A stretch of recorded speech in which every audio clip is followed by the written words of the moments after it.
Welcome to Fun and Games Side Quests. Every episode is a different host sharing a video game they love and why they love it.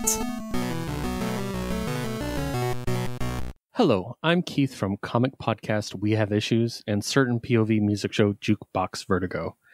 And I'm here to take you on a journey to a forgotten time called the year 2000. This is going to be a bit of a personal historical ride with me, so just jump on board. I've been playing games my entire life. When I was very young, I inherited an Atari 2600 and an Intellivision from an older relative. I caught up with so much missed gaming history through used Sega Genesis, NESs, SNESs, and every handheld I can get my hands on. But I would say that my interest peaked as Sony launched the PlayStation, Sega gave us the Dreamcast, and Nintendo debuted the legendary Nintendo 64. At this point, I loved all games, but JRPGs really dominated my playtime. And to be fair, they still do. But something happened in the year 2000 that changed how I look at video games forever. See, I had heard the hype about Super Smash Bros. Before seeing the game. A fighting game with Nintendo characters. Not a terrible idea.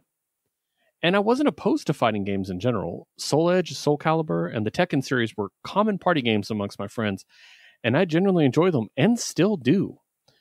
But this Super Smash Bros. Wasn't something I was overly excited to try. Now, see, there was a youth center that I spent a lot of time at in those days, and the guy running it brought in his Nintendo 64 and hooked it up to the big screen. I picked up that awkward but lovable controller and watched him set up a four-way brawl. And you know what? The roster must seem so limited today, but that original character select screen dazzled me. Obvious choices like Mario and his far superior brother, Donkey Kong, Link, and Star Fox were joined by more obscure but beloved fighters like Ness and Captain Falcon. Plus, you could change their colors. Pikachu could wear a hat, people. I chose one of my favorite characters, Samus, and we dropped into Link's castle. And I'm not kidding when I say that I changed as a gamer from that moment. I was never competitive with games, mostly because I was never particularly great at competitive games. But dropping into the floaty physics of Super Smash Bros. Felt like going home. I clicked with it immediately. It was the best game I'd ever played at that point. That day we played for hours. I played Samus, then Captain Falcon, Luigi, and then discovered my true soulmate, Blue Wizard Hat Pikachu. His moveset just made sense to me. My friend, he took his console home with him that day, but I was determined to continue this obsession. For the first time, I started researching the details of a game online. I learned that 4 of the characters had to be unlocked.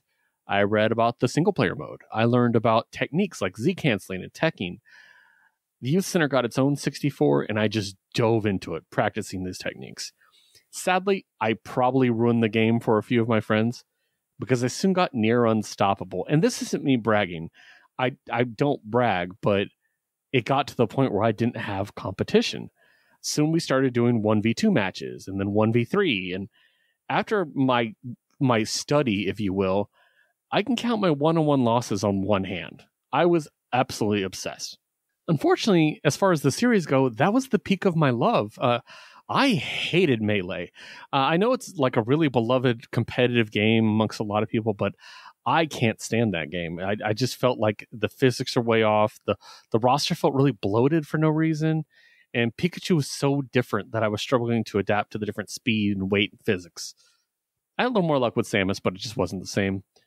Brawl was a little bit better. I could play it in a social setting, but that was just for fun. And then Smash Ultimate has actually been quite a bit of fun, but I just can't get motivated to try that hard anymore. Now, I don't want you to think that this is the end of my love affair with the original. As the Super Smash Bros. Competitive scene blew up, I studied the games of the legendary Isaiah. He's the highest ranked Pikachu on the planet, and I wanted to be better. I kept my 64 for so long that I wore it out. And even then, I didn't stop. A friend and I traveled to Japan for 2 weeks several years ago. I bought a lot of gifts for my friends and family, but I set aside some cash for myself to get something special. And my purchase of a Pikachu-themed Japanese Nintendo 64 and 3 games led to a very fun conversation with the customs agent. This was an important step to me. The Japanese version is significantly different from the US version. Without getting too into the weeds, key abilities of Pikachu's had their knockback nerfed, and I had to relearn a lot of combo timing, but I wanted to be the very best, like no one ever was. Honestly, it's kind of impressive I made it this far without a Pokemon pun. Oh, and by the way, fun fact, Japanese games are in Japanese. This wasn't a problem with Super Smash Bros. Because I had the menu memorized, but my other collections of Pokemon Stadium and Pokemon Snap proved to be impossible to play. With all that said, let me state the obvious here. Super Smash Bros. Is an amazing game. Maybe not the most balanced game in the series. It isn't for everyone. But it's the first game to hook me in and make me want to be the best. And honestly, no game has quite hit me in that same way since. And if you've never played the game, come over to my place. I'll hook it up and show you the ropes, and then I will mercilessly pound you into the dirt. It's not personal. It's just what I do. Thank you for joining me on this journey through the past and indulging in old man's fading tales of glory. Now choose your character, and happy gaming.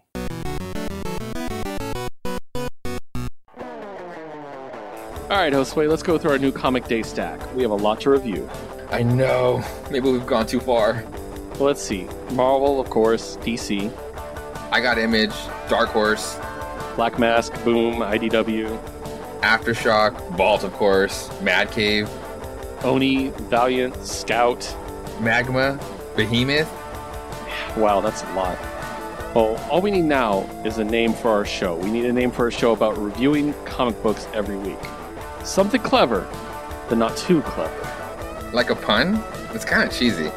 Yeah, it's something that seems funny at first, but we might regret later on as an impulsive decision a few dozen episodes in. Yeah, we'll think of something. Join Keith and Josue for We Have Issues, a weekly show reviewing almost every new comic released each week, wherever you listen to your podcasts. CPOV. CertainPOV.com.